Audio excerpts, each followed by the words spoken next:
configuring CDP, DHCP and NTP on Cisco routers. Now first CDP. CDP means Cisco Discovery Protocol.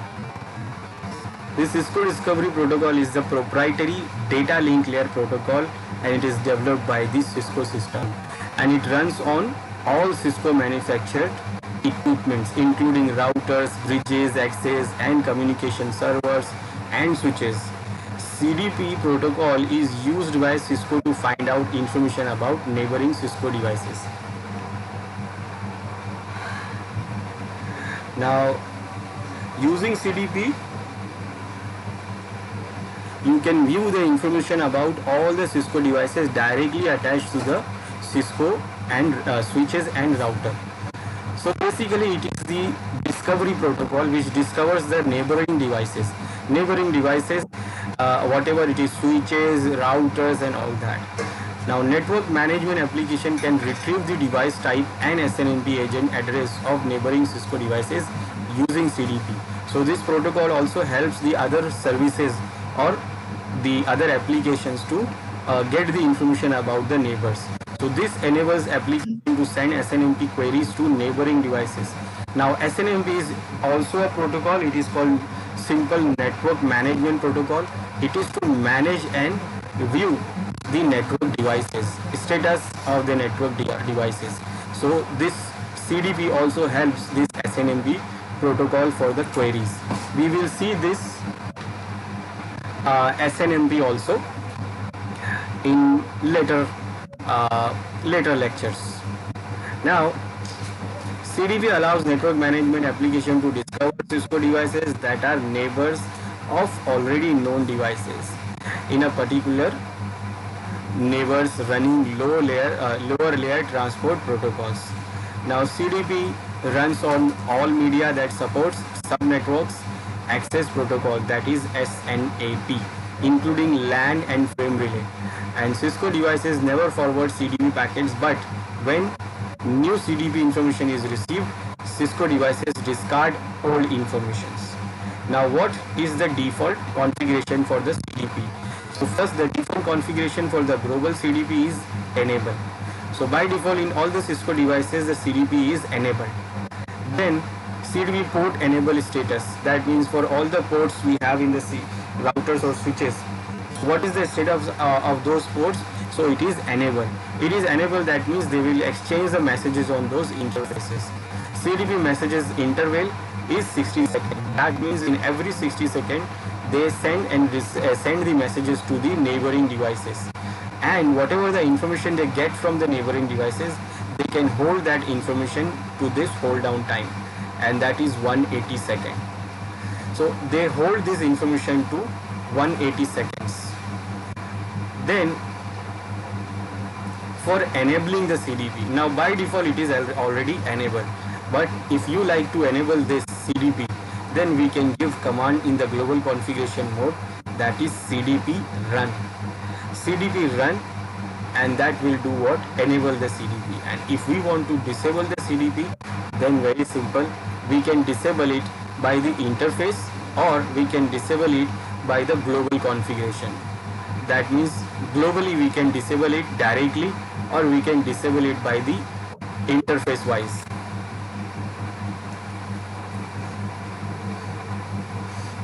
Now to get the information and get the timer. So get the CDP timer and hold down information. We can give the command show CDP. Show CDP will show the information about the current CDP, like what is the CDP, is it enable or disable, and what is the update time and what is the hold down time. So when you run the simple command show CDP, it will inform about the CDP information status, that is the global status, whether it is enabled or not, and then it shows that CDP update timer and the hold down timer. Now if we want to change the hold down timer, then we can run the CDP timer command to change. Let's see this first. So this is the network here. Now suppose I go to this router 3 and I go to the CLI. Now by default CDP is running, so if we want to get the information, you can run show CDP command and it shows the current information. It says the global CDP information is that the CDP packet is sending every 60 seconds and CDP holding time is what, 180 seconds, and sending CDP version 2 advertisement is enabled. So basically it is sending CDP version 2. So what it is doing here,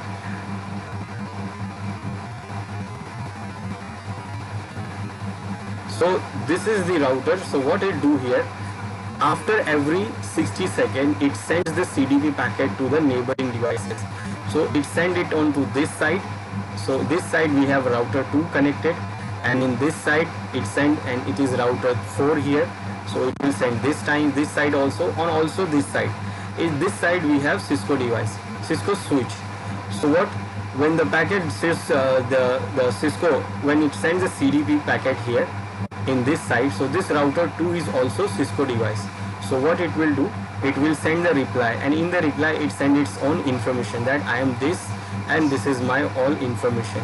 In this side router 4 will send the information to router 3, and in this side, from this side, this switch will also send the information to router 3. Now this information it will store here in this router 3. So we can check the information, and also this information can be used by the other services or applications. Now if suppose it send after 60 seconds, when it sends a request to this side, CDP request, and in this time the router 2 is not available, or maybe the switch is not available, so it will not remove the information about that router or this switch until 180 seconds. It will wait for until 180 seconds. It is actually triple of the update time. So one request it sends and never it does not get reply, still it will keep the update about that router. Then second request, again if it is not getting any reply, but still it will remain the it will remain the information, it will not remove.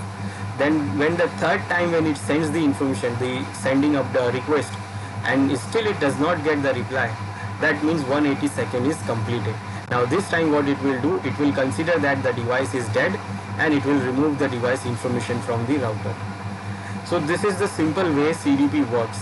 Now if we want to check the information about the router or the devices closest to this neighbor devices, then we can give here the question mark, and we can see what these information. We can see the information about the neighbors, we can see the information status about the interface, that will be the CDP configuration status of the interfaces. Then we can check the entry of the CDP information. So suppose I want to see the neighbors here, so I will give command show CDP neighbors. So right now you can see it is showing the CDP information here about the neighbors, and it is saying that this is the device ID, and that is switch, router 4 and router 3, router 2. Now remember, this device ID is actually the host name. By seeing the host name, we cannot decide that which is the device, which device is router and which device is switch. You cannot say by the name. Names could be any. This device ID is basically the host name. So if we want to see which device is actually switch or which device is router, then we have to check the capability. So capability S means what? It is switch, and capability R means what? It is the router. Where is it? Capital R, and it is what? Router. And these are the other device capabilities codes. So you can match the capability code and you can see that which is the switch and which is the router. Then it is showing here that which interface is connected to the device locally. That means from this router 3, which interface is connecting to the switch, which interface is connecting to router 4, and which interface is connecting to router 2. Then here it is showing the hold down time. That means last 166 seconds before the information from this switch was came. And if you run the command again, then you will see the change in the time. You can see the time is reducing and then re-update. If you see here, it was 121 and after that it becomes again 179. That means when you remove 60 from 180, it will be 120. So after 160 seconds, it updates the time again and it becomes 180 again. Now these ones are still going on 60 seconds. Now they have also updated. So you can see they are updating and the hold down time is decreasing. It is decreasing, and when it reaches to 120, then again they will send the update and get the request, send the request, get the update, and the information will be updated.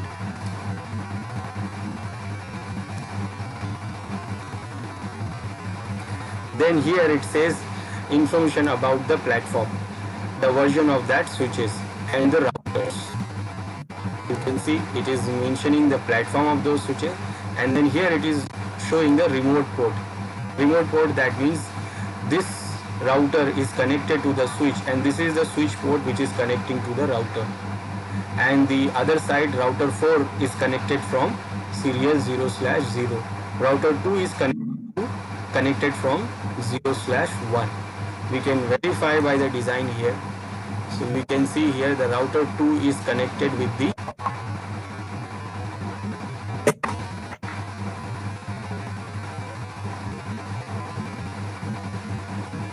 serial 0/2, 0/1, and router 4 is connected from 0/0 and switch is connected from 0/1. So this is the information it is showing.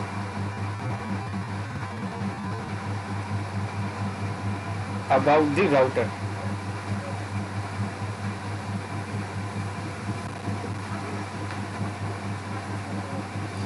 About the neighbors of this router 3.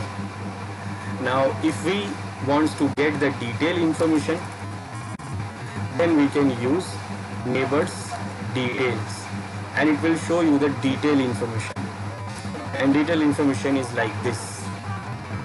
So here I run the command. When you run the command detail, then what it shows here, that this is the device ID switch, this is the entry address. Now entry address it is not showing because on switch interfaces we don't configure IP addresses. Now here it is showing the information about the platform port, which port it is connected locally and which port is connecting from the switch. Then hold down time in seconds, then it is showing the version information, iOS version, bootstrap version, everything. Then advertisement version 2, this is CDP version 2, and duplex, it is in full duplex. Then you go down here, then it is showing the information about the other router, router 4, and the router 4 IP address is this, the device information and port information. Then here it is showing the information about the version of that router, iOS version, and then full duplex, and then the next is router 2, and router 2 is with this IP address. This is the device information, port information, and this is the information about the router's software and hardware. So this is the detailed information we see here.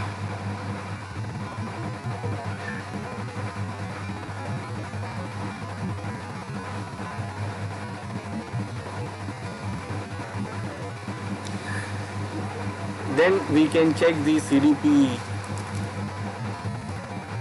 We can check the CDP entry. Entry, that means we can check a particular entry, like we want to see only router 2. So I'll give only I want to see router 2. So it is showing only about router 2.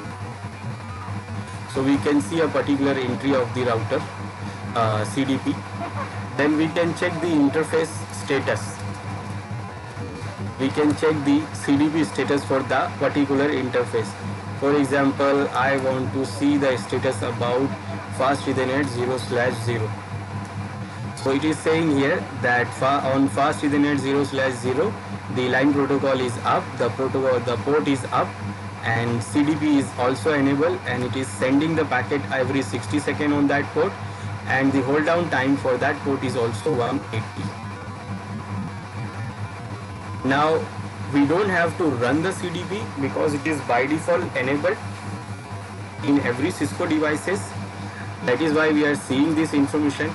Now if we want to disable the CDP, then we can disable the CDP on particular interface, or we can disable the CDP on globally, that means totally on the router. Now why we need to disable? Sometime what happens, suppose sometime what happened, this is router 3 and the switch which is connected to router 3 is, suppose it is not a Cisco switch. Now if it is not a Cisco switch, then when the router sends the CDP request, the switch will not respond. So if the switch is not responding, then there is no point of having a CDP request, no point of sending request to this switch.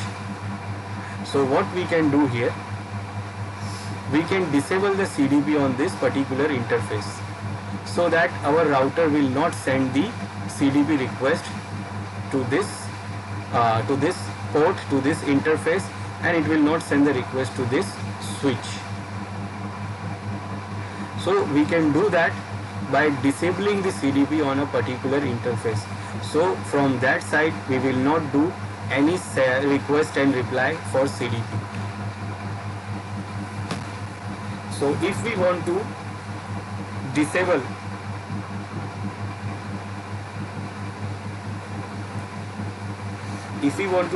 the CDP from some particular port, then what we can do this by going into that port.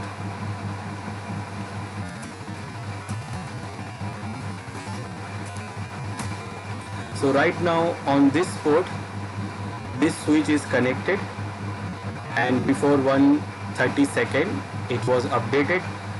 Now I want to disable CDP on that port, so I will go to config mode, I will go to that interface, and then I will say no CDP enable. Remember, the command is CDP enable, it is command to enable the CDP. Now I want to disable the CDP, so I am saying no CDP enable. This is the easy way in Cisco what to remove any configuration. We start with no, and we start with no with the command. So I say no CDP enable. Now when we check show CDP interface fast Ethernet 0/0, then it is saying no information because the CDP is disabled. Now when I check show CDP neighbor information, now it is saying here, you can see it is still showing switch here, and the time is, hold down time is 129. Now you will see it will keep reducing. Now you see others will update, but this one will keep reducing.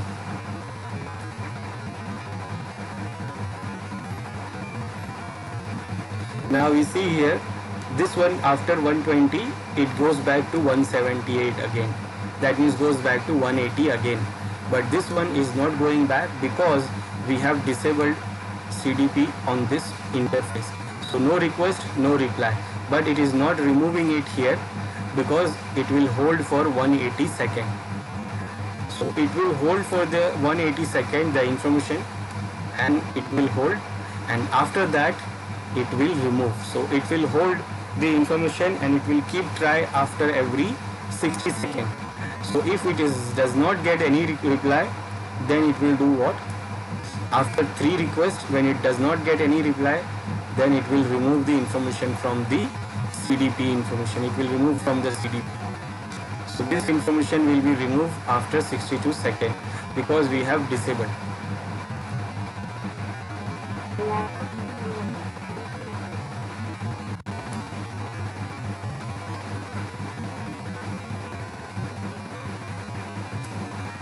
"30 seconds,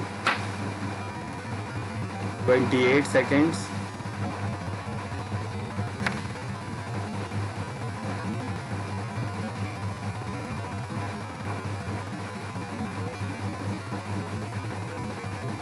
and I think now, okay, 12 seconds, so it is going to be removed. 9 seconds, 7 seconds, 5 seconds, and 1, and gone. It is 0 now, and now it is gone. So when the the hold down timer gets 0, you can see the information of the switch is now removed. So this is how we can disable the CDP on a particular interface. Now if we want to disable it completely from global configuration, then we can just go to the configuration command and we'll run command CDP run is the command to enable the CDP, but right now it is already enabled, so I will run no CDP run, and this will do what? It will disable the CDP globally. Now when you check show CDP command, it says the CDP is not enabled. So now CDP is disabled, it is not doing any exchange from any interfaces. So if we want to enable the CDP again, then again we will go to the configuration mode, we will run command CDP, and if we put a question mark here, you will see CDP run to enable the CDP. Now because it is packet tracer, so it is not giving other options here. Other option to change the timer or start the version, different version. So it is not giving those options here because it is what? It is a packet tracer, it is virtual, so we don't have any other information to do. We can just enable or disable the CDP. Now it is enabled. Also I will enable it from the interface. So for enabling it from here, I will say CDP enable. And now when I check show CDP, now it is start collecting the information from neighbors.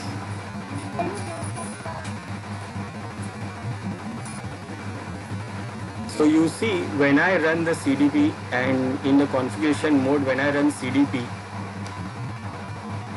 and I give a question mark, so I did not get these options, timer or to enable or disable with these other options. With the advertisement version, we can select the version for the CDP, we can select the hold down timer, we can change the hold down timer, we can enable or disable, we can change the timer for the packet to be sent, update timer.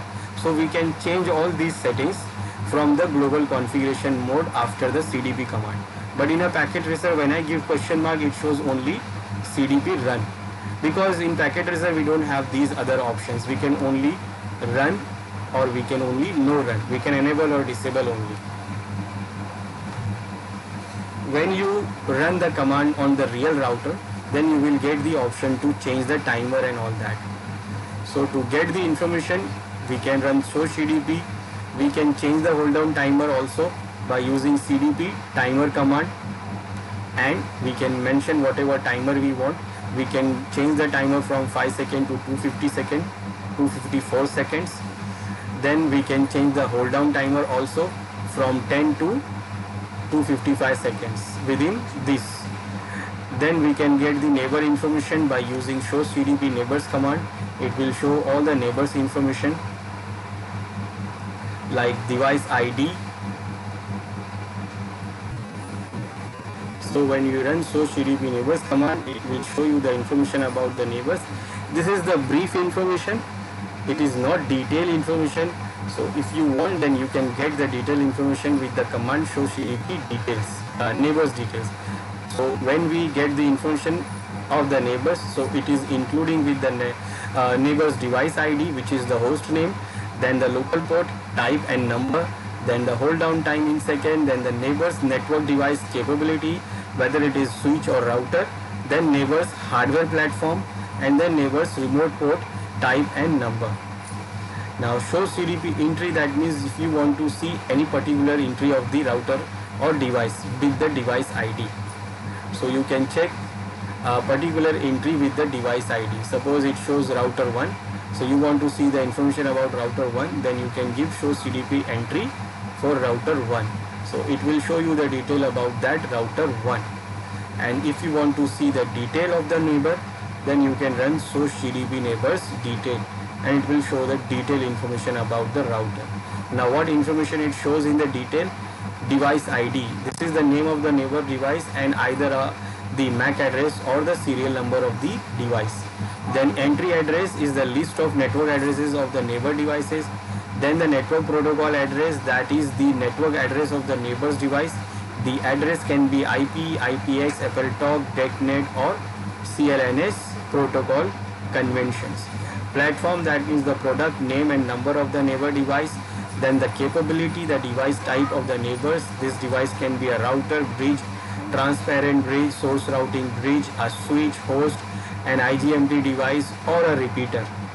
Then interface, the protocol and the port number of the port on the current device. Then hold down timer, the remaining amount of time in seconds the current device will hold the CDP advertisement for a transmitting router before discarding it. Versions about the software version of the neighbor device. Duplex mode, the duplex state of the connection between the current device and the neighbor device. Is it half or full duplex? Then native VLAN, the ID number of the VLAN on the neighboring device if it is there. Then VTP management domain also. So if we have VTP created, then its string, that is the name of the collective group of VLANs associated with the neighboring device. So if the neighboring device is the switch, so it will show the VTP management domain also. We can check CDP traffic also. CDP traffic, that means how many packets are sent and how many packets are received. How many checksums, errors and fails, no memory, invalid, fragments, CDP version advertisement, how many advertisement it has sent and how many advertisement it has get for version 1 or version 2. This one is also not available here in this router. You see, I say show CDP. So we have only these options: entry, interface or neighbors. We don't have the other options to check because it is not a real router.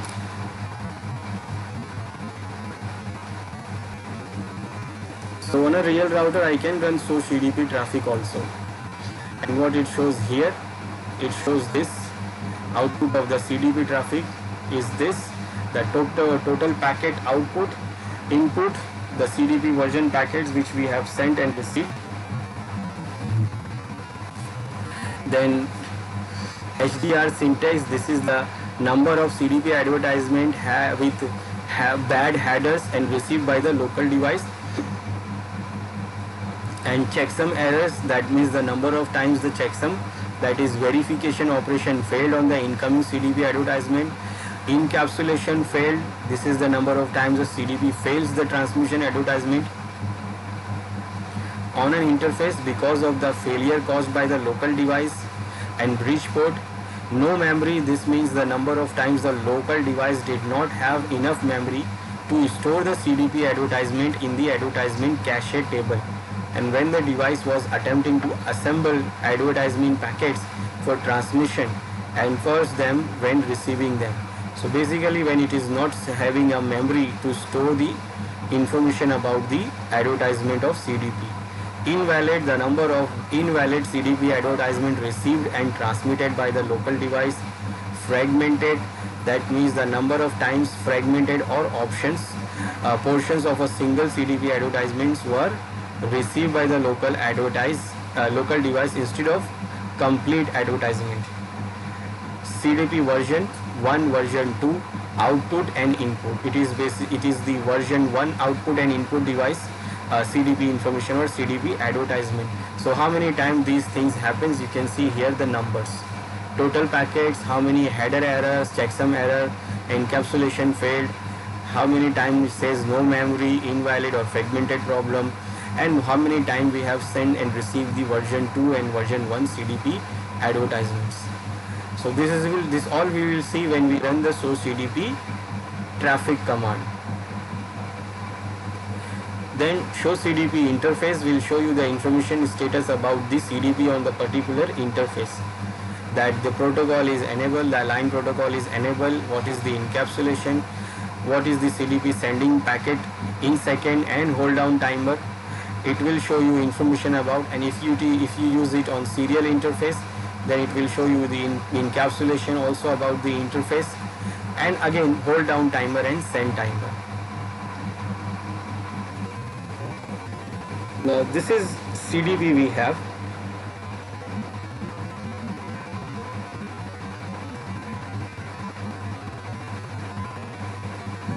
Now this is Cisco proprietary, so it will only work on Cisco devices.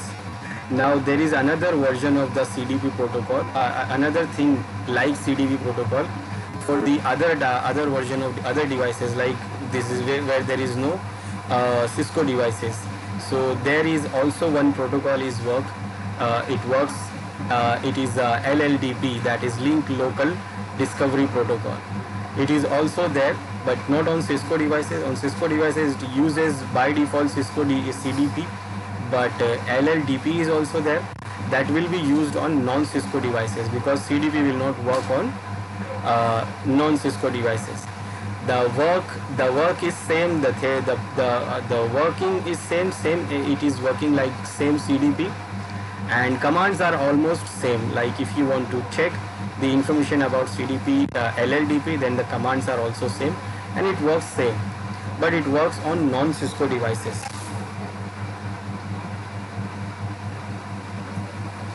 Now in our devices, which is Cisco devices, you can see this show LLDP. This is what for non-Cisco devices, and what right now it is not enabled. So if your devices are not Cisco, like for example your neighboring devices are not Cisco, your device is Cisco but your neighboring devices are not Cisco, then you can use this LLDP. So all your devices must be enabled with the LLDP. Right now we don't need it because our all devices are CDP. So we don't need this LLDP. But if we don't have any Cisco devices, then we can use LLDP.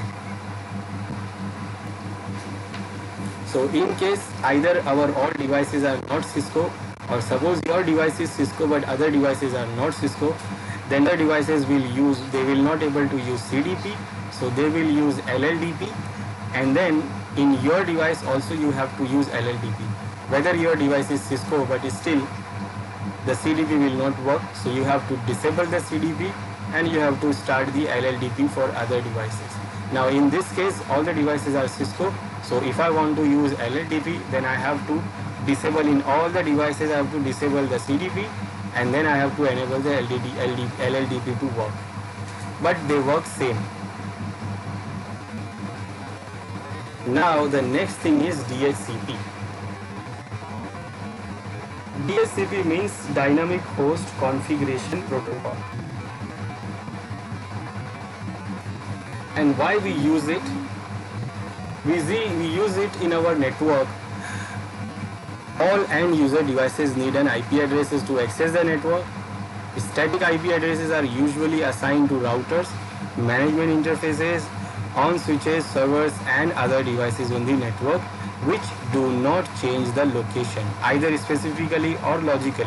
So static IP addresses are also used to access the and manage this device remotely. Now on the other hand, user devices such as computers, smartphones, IP phones and others are likely to change their locations either physically or logically. So this means that assigning them static IP addresses would be an unviable solution. So DHCP is a protocol that was invented to address these problems, and DHCP port number is 67 for the server.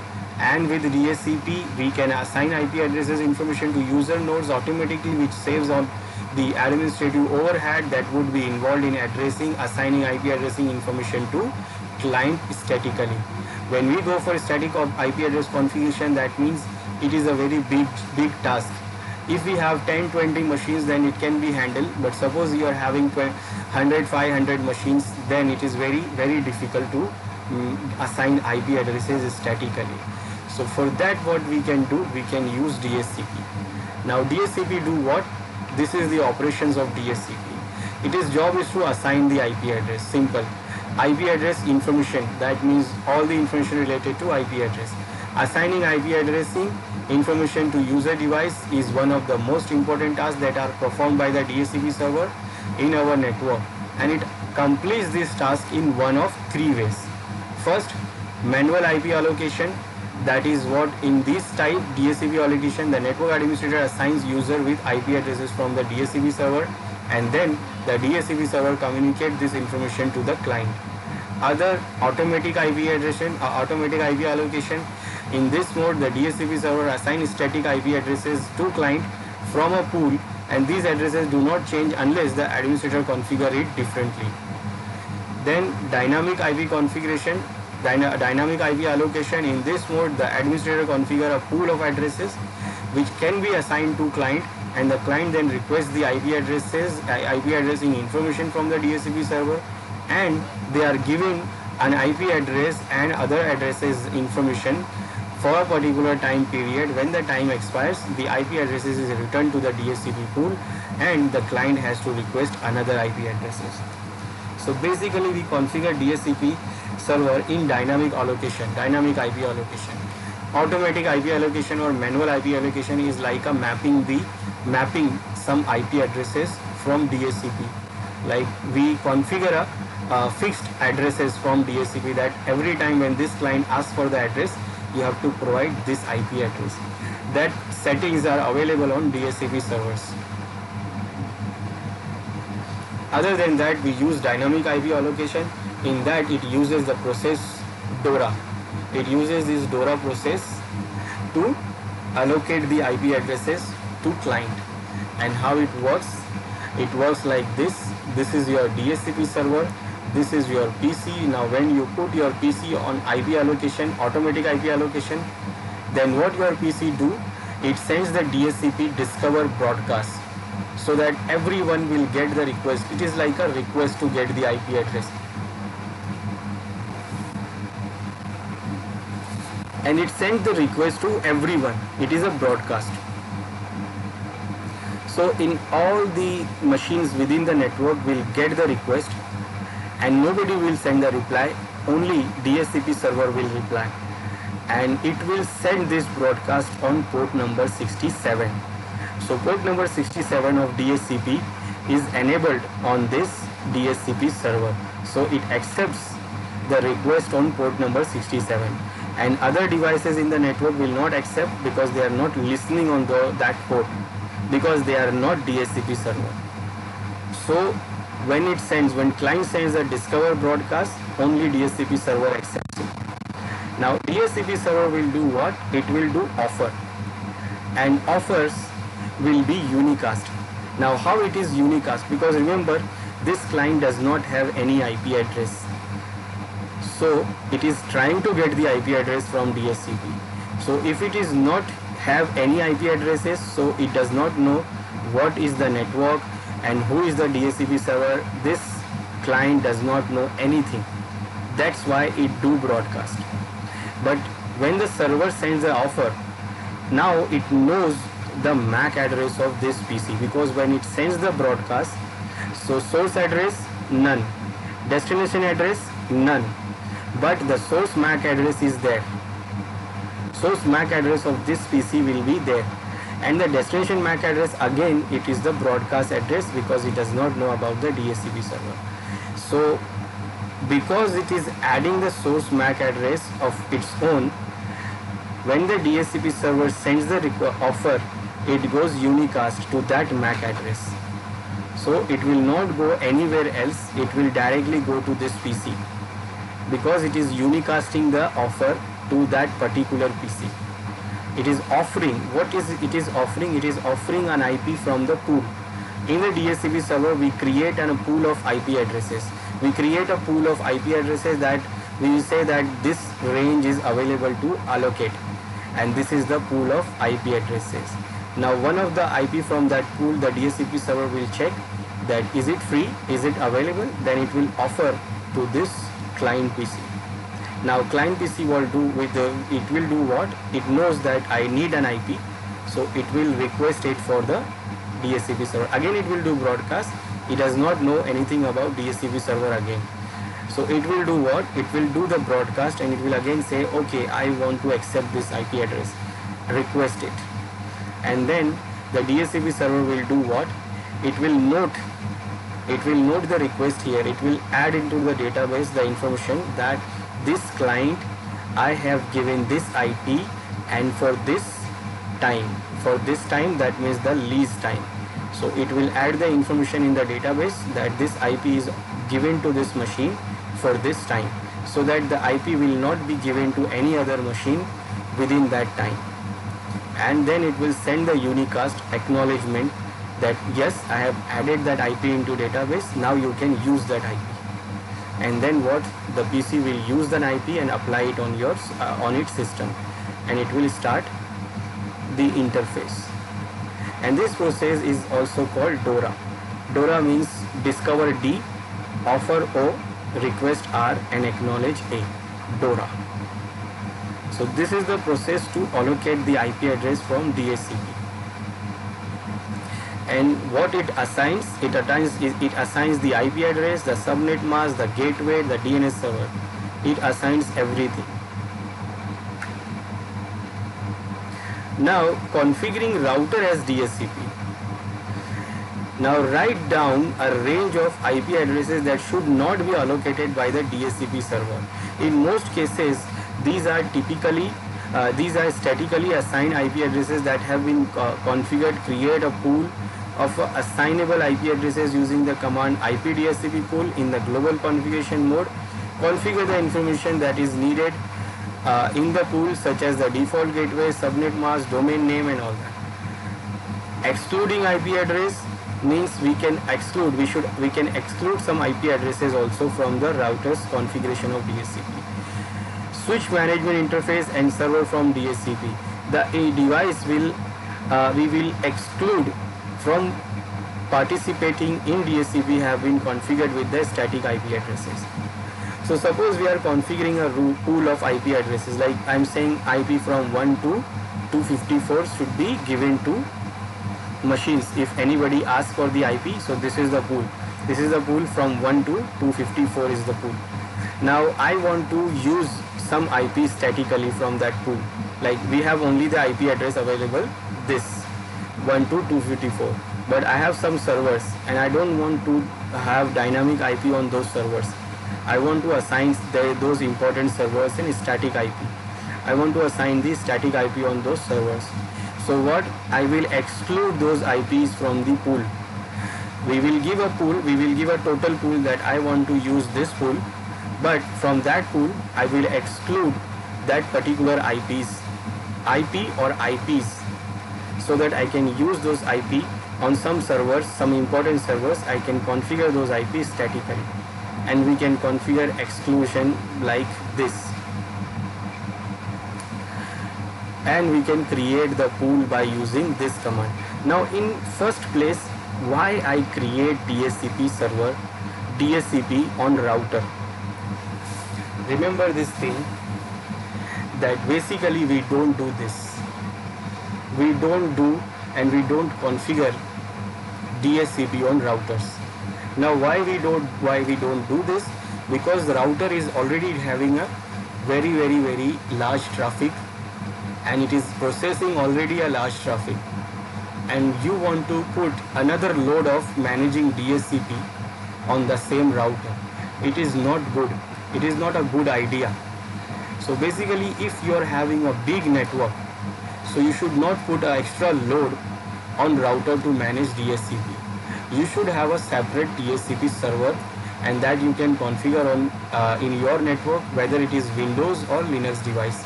You can configure the DHCP server on that devices.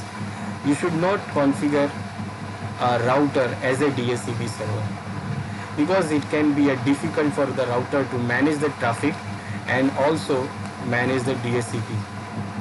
It is very difficult sometimes. As you see the network, that means if suppose this is the network here, and here if I have 500 machines, so when those machines try to go outside or try to come, the traffic is coming from the outside to those machines. Then what? This router is actually handling the routing for all those 500 machines, and it is actually very much load. So we should not put extra load on this router. It is also doing the routing. Maybe we have configured the access lists on these routers, so it is also processing access list. And also maybe I have configured VLAN routing also. Remember, VLAN routing also we configured on router. So maybe I have configured VLAN routing also. Now router is doing routing, it is doing filtering, it is also doing VLAN routing. It is lots of tasks to do. And again I am saying the router to do DHCP also. So that can be a very difficult thing, and router may get slow. So it is not a good idea to configure router as a DHCP server. You should use a normal server like Windows or Linux server. For example, this is the server, and I can have this server configured as a DHCP. We have an option here configuring DHCP. So we can configure the DHCP also here. We have to just enable the pool, the service, and we can enable which port is using for the DHCP. There is only one port we have. Then we can use what gateway we want to use. So it will give this gateway.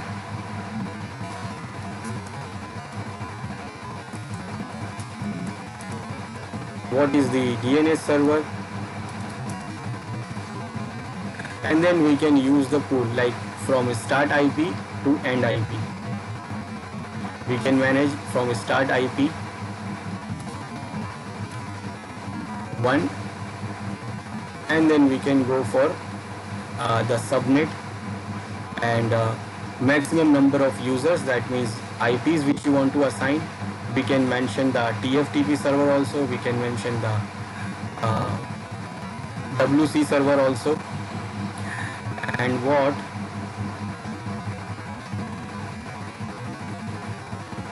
this is already configured here with this, so we can change it.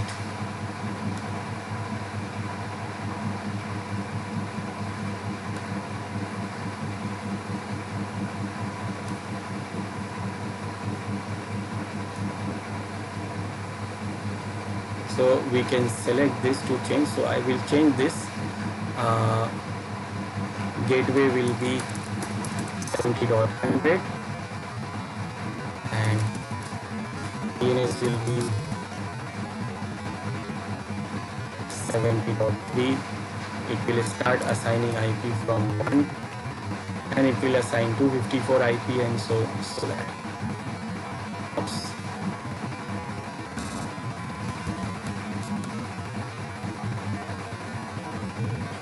Okay, I just enabled it. Now this server is also working as a DHCP server, and these clients can use the DHCP server. We can go here, we can go to desktop IP configuration, and we can use DHCP. And you can see it is getting the DHCP IP from the DHCP server.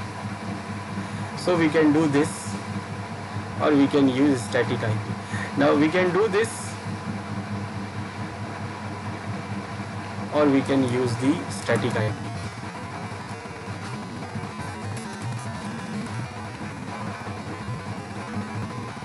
So basically we should use the normal server to work as a DHCP server. We should not use our router to work as a DHCP server.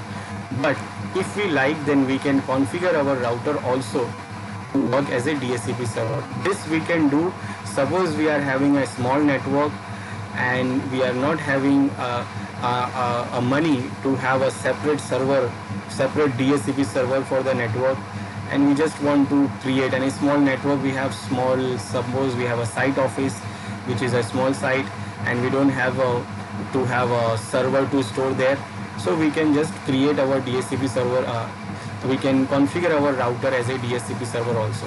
So our router will handle the request for the DHCP, and it will give and it will assign the IP addresses to the clients. So we can do that also. And this is what we are going to do. So suppose I want to configure the DHCP server for this network here. So I will configure this router as a DHCP server. So how we will configure it? We will go to the router In the global configuration mode, we will give command IP DHCP. And when you give question mark, it says pool. First you have to create the pool of IP addresses which we want to allocate. So I want to create the pool, and then it says what is the name of your pool. So I will say okay, my name of the pool will be Cisco. You can give any name here. Let's say I will give SignPoint. Now we are in the configuration mode for the DHCP. We are under now DHCP config mode. Now here what we can configure. So we can configure the router address, default gateway. We can configure the DNS address. We can configure the domain name. We can get exit from here, and with the network command we can configure the network. We can configure the network number and mask, and we can remove the configuration, and we can configure some advanced options of DHCP also. So first I will configure the default router. So for this network, the router address will be 10.100 for these machines. So I'm going to configure 10.0.0.100. Then for the DNS server, I will configure 70.0.0.3 this server as a DNS server for these machines. Then we can configure the domain name also. Let's say example.com. Then we can configure the network. Now network, that means your network number and dotted decimal notation. Network number, that means your network address. The network address which you want to allocate. The IP addresses. So this is the network address. Then you can mention the mask. So from this network address, this is like it is a pool, and is going to use this pool to assign the IP addresses. Options are the other options with the code. There are lots of different codes we have for the different DHCP options. So we can, if we want to configure those codes, then you can configure it from here. Now it is configured. The pool is already configured now. So just like you can see here, IP DHCP pool, then the name, and then in the mode you can configure the network address so that it will be use this network address as a pool. And from this pool, if you want to exclude some IP, then on the directly config mode, we can run command IP DHCP exclude addresses. Then you can mention start and end IP addresses. So if you want to exclude some addresses which you don't want to assign to any devices, which you want to use manually, then you can mention here the router address which we have already configured. Then you can mention the DNS server address. You can mention the lease time. Lease time option is not given in our packet tracer because it is a packet tracer virtual. So if it is a real router, then you will get the lease time option also, where you can set the lease time, that how much time the router will lease the IP address. And to verifying the configuration, we can check show IP DHCP binding. It will show that which IP is given to which machine, which MAC address. And we can check the statistic by using show IP DHCP server command. It will show you the DHCP IP statistic also. We can check DHCP IP pool also. It will show the configured DHCP pool on the routers. So we have configured the pool. So the pool we have configured, and if you like to exclude any IP, so we can use this DHCP exclude addresses. Now I'm going to exclude only one address, and that address I will use here, 10.0.0.100. Now if you want to exclude range of addresses, then you will mention start address, and you will mention the start address, that is low IP address, and then you will mention the end address. Suppose I want to exclude the address from 10.100 to high IP address, that means the end address 10.0.0.200. That means it is going to exclude the addresses from 100 to 200. Now if you want to exclude a single address, then you can directly press enter. So this address will be excluded. So if any machine asks for the IP address, this IP will not be given. This IP we will use statically. This, and here what I have, why I have excluded this address, because this address I have used on the router interface statically. So I am not going to use it as a dynamically.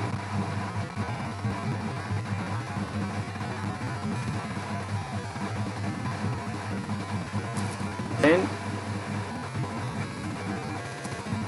we can check show IP DHCP binding pool information. So this is the pool we have used. Pool name, IP is not utilized anyway, and this IP current index, range, and lease no.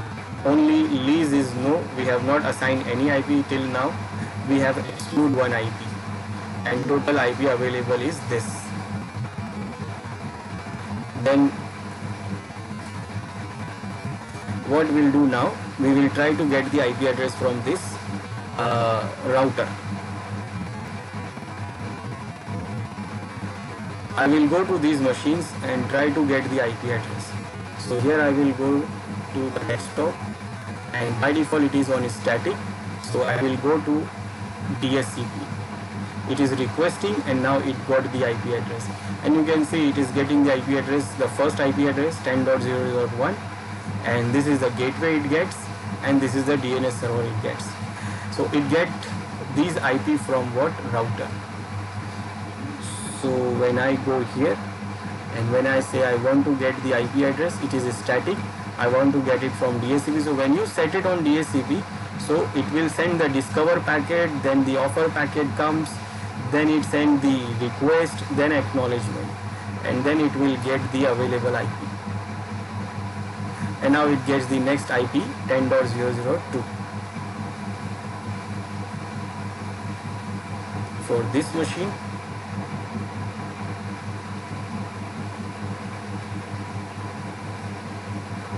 this one is also getting the IP address. Then when we check on the router,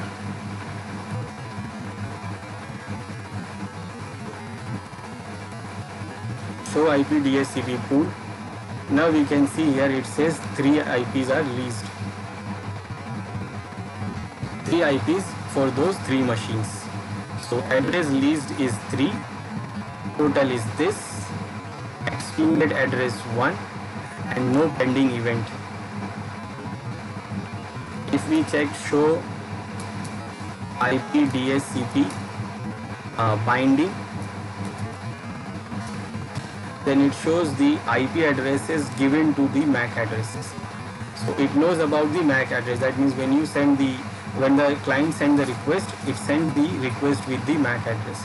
So the MAC addresses of the client will be noted here, that this MAC address we have given this IP, this MAC address we have given this IP, this MAC address is given this IP, and this is all automatically assigned. We can check if any conflict is there. There is no conflict. Now conflicts happens when we have an IP address given statically, and that IP is also we have mentioned in the DHCP pool. Then it will happen the conflict. That means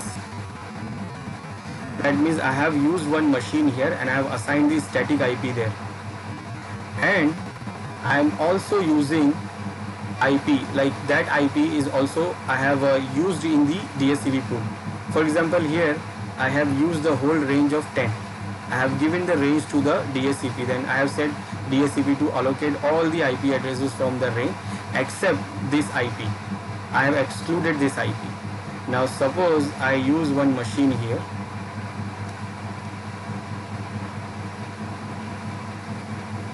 and on this machine I configure static IP. Remember, static IP will not change. So I configure 4.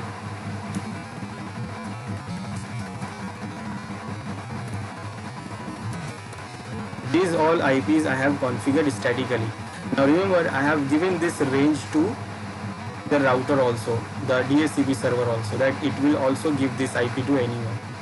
And if new machine comes now and asks for the DHCP, remember 1, 2 and 3 is already given. So next IP it will give is 4. But 4 I have already given to this machine, and that is statically. Remember, it will not change. Now this is statically given. It cannot change. But if I add new machine, now remember 1, 2 and 3 is given by the DHCP, and the next IP it will give is 4. But the 4 I have already used here statically. So what happened when I use this machine and I set DHCP to give IP? If I set this machine to get the IP address from DHCP, then what happened? The DHCP will give the IP address 10.0.0.4. Now that IP is already given to this machine, and that is static. So this will not change. It cannot change this IP because it is static. So this client will do what? It will send the reply to this DHCP server or this router saying that there is a conflict and this IP which you are giving me, it is already used. So this DHCP server, in case this router, what it will do? It will allocate the next IP to this next available IP to this machine. Let's see what happens here. So I'm going to use dynamic here. So when I say DHCP, the conflict will happen, and it is given what? 10.0.0.5. It has not given 4. Why? Because the 4 is already given to this machine. But first it try to give the 4 to this machine, but when it conflicts, then it will give 5 here. And now when you check the router, then you will see the conflict also. So here you will see that it says here, one error message came here that it said conflict, DHCP IP address conflict, server pinned this address. So server did? It pinned this address, that this is the address which I should not give to anyone because it is the conflicting address. So when you check DHCP conflict, now it is saying here that this address was conflicting by checking the ping command, and it was the date when it was conflicted. Now the DHCP server will never assign this IP to anyone. Now whose mistake is this? This is our mistake. We should have excluded this address also, so that it will not be conflicted. We should have excluded this address so that it should not be conflicted with this static address. So whatever addresses we use statically, we should exclude those addresses. But otherwise, if you don't exclude, the conflict will happen. And again, the DHCP server will not give that IP to anyone. Next is this DHCP relay. Now what is this DHCP relay? In many enterprises, what happened, the DHCP server will most likely not be the router. Remember, I said it will not be the router. It is not a good idea to configure router as a DHCP. And it will be located on the server farm. That means it will be a normal server, either it is Windows or Linux server, and it is located under the server farm. Server farm, that means the location where we have all the servers located. Web server, mail server, DHCP server, DNS server, all the servers, file servers, database servers. Now these may be the problem for clients who want to get an IP addresses. An IP helper address is a solution that enables routers in the network to forward DHCP broadcast messages from the local network to the DHCP server that may be in a different network. And in this situation, the router usually relays requests to the DHCP server, which then can communicate IP addressing information to the user device. And the commands needed to configure the router as a DHCP relay is shown below like this. We have to go to the particular interface which is connected to the DHCP server. and then we give a command IP helper address, and then we mention the IP address of the DHCP. Now what this means?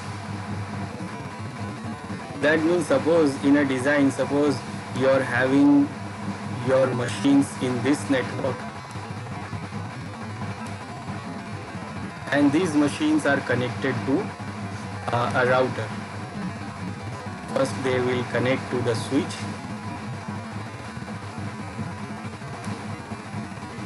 and then they will connect to the router.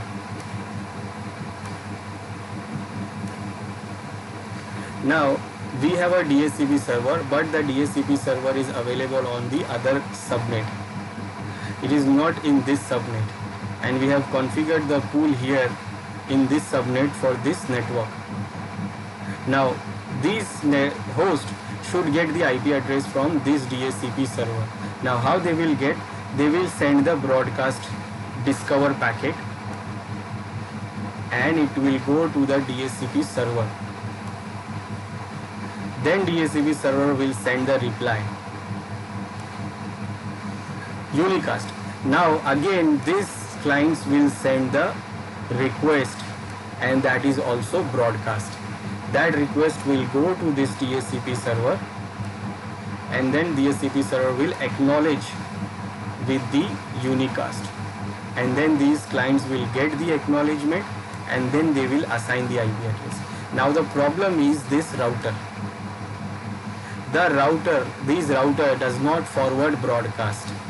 So in first place, the routers will never forward the broadcast. So what happened to these discover packets, request packets? They will never go on the other subnet, and they will never reach to this DHCP server. Now in this case, we want to, if our situation is like this, then we have to configure this router as a DHCP relay agent. It is called DHCP relay agent. Now what it will do here, it will take the request from these clients. This is the broadcast request, and it will transfer the request as a unicast to the server. Remember, it is not forwarding broadcast. It will take the request from the client as a broadcast, and it will transfer the request to the server as a unicast. So it will do the communication, and it will act as a relay agent between client and DHCP server. And then what? The client will get the IP address also from the other subnet.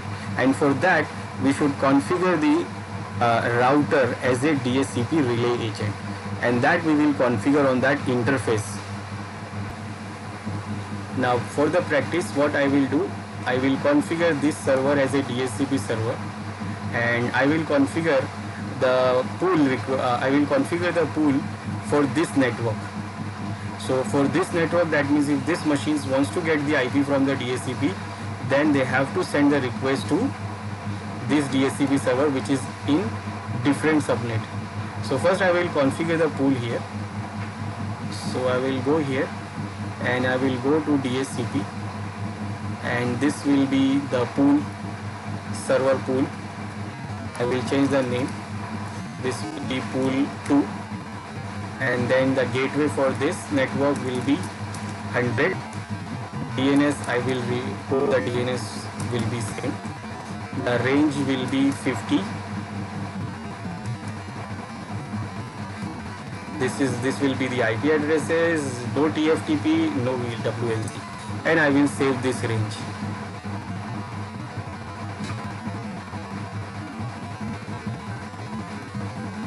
So now you see, I have created new pool for this 50 network, and this is available, and this is connected here in this subnet.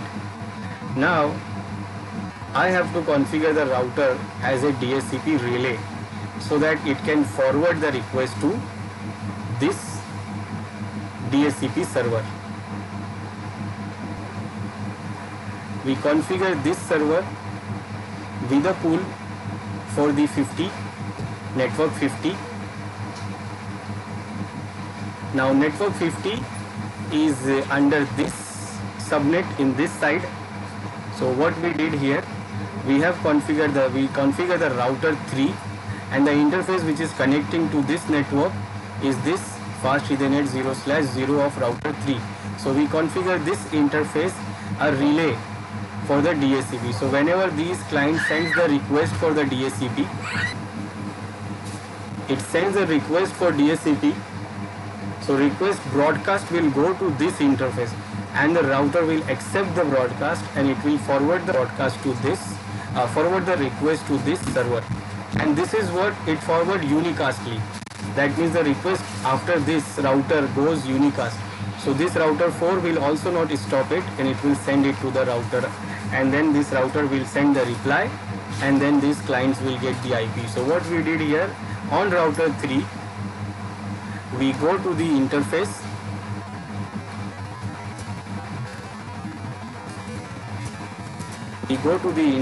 fast Ethernet 0/0, and here we run the command IP helper address, and then we mention the address for the DHCP. So whatever the request it gets on this interface, it will forward the request unicastly to this server 3, server 70.3. So when you go to client here and you say I want to get the IP address dynamically, it is right now on static, and you want to get it dynamically, then you will get the IP address, and is getting the IP address from this server, which is from the another subnet. The server is in another subnet, but it is still can give the IP address to this subnet, and the requests are going through these routers. Why? Because it is working as a relay agent. This router 3 is working as a relay agent. If you don't do that, then the request will not forward, because router cannot forward broadcast. To verify the configuration, we can check show running configuration, and it will show all the configurations like what we have configured. We have configured DHCP relay on this router. So if we want to check, we can check show running configuration, and we can see on that interface we have configured this DHCP relay.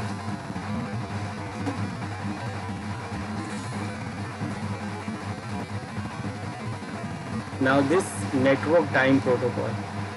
This is what network time protocol, it is also called NTP. It is a protocol that synchronizes the clock of your network device. Correct network time within the network is important. It is important to allow the tracking of events in the network into correct order, and it is also clock synchronize is critical for the correct interpretation of events within the syslog. So, and also clock synchronize is critical for digital certificates. So this is very important for the routers and switches to have a proper and updated time. So we can configure the time manually, or we can do what? We can use the NTP server. NTP servers are like the network servers which can update the time of devices. So we can configure NTP server for the network, like we can configure Linux server as a NTP server, and by default our Windows Active Directory domain server is a time server. It is actually network time protocol server. So it also works as a time server. Then we can also have a time servers available on the internet. So if we want to make sure the time is properly updated, so we can sync our router or switches devices time from that servers. So we just have to get the IP address of the server, and we can do what? We can configure it in our router. So you are only accepted to configure NTP in the client mode. To do this, we need to specify the location on the NTP server. Remember, we can configure the router and switches only as a client. We cannot configure them as a NTP server. So there is only one command needed to configure NTP on the client, and we need to specify the IP address of the NTP server using the command NTP server. So we just have to mention the command to update the time, to mention the server of the NTP server on our network. To check the time, we can check show clock command. Show clock command will show you the current time and date, and to check the status of your NTP, you can check show NTP status. So first you need an NTP server in your domain, in your network, or if you're connected to internet and you want to get the time updated from the internet, then you have to know the IP address of the network time server on internet.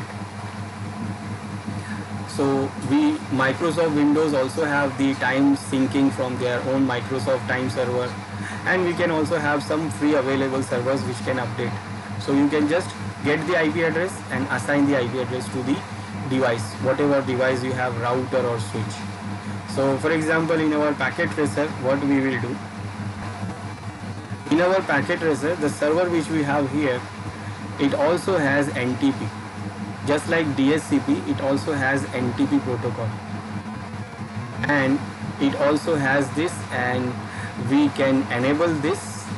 It is actually enabled by default, and you can see the time here, and you can see the date here. So you can configure the time and date which you want to update, and the clients which wants to update the time from here, they will get this date and time.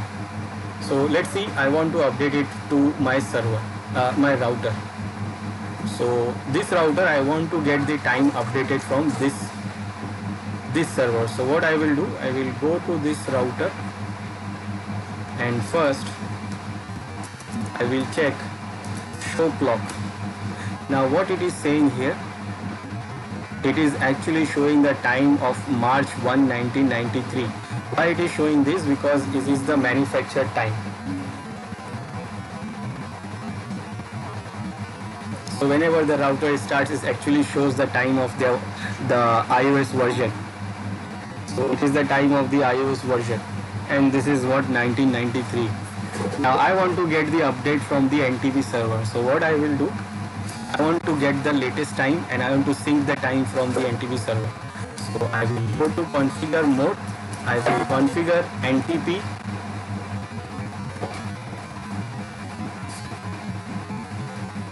server, and then I have to just mention the server address, and that is 70.3.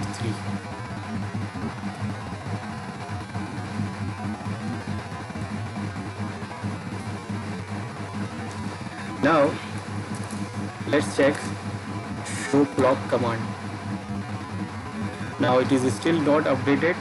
Let's check show NTP status, and what it is saying, clock is unsynchronized and no reference clock, and it is actually not updating till now.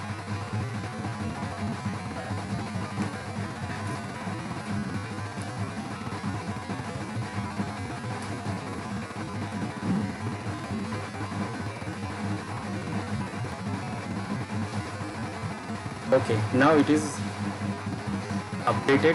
So the time is now updated, 18 February 2021, and this is the time. It took a little time to get the update, but it is updated. And if it is not getting the update, then you can also run the command NTP update calendar.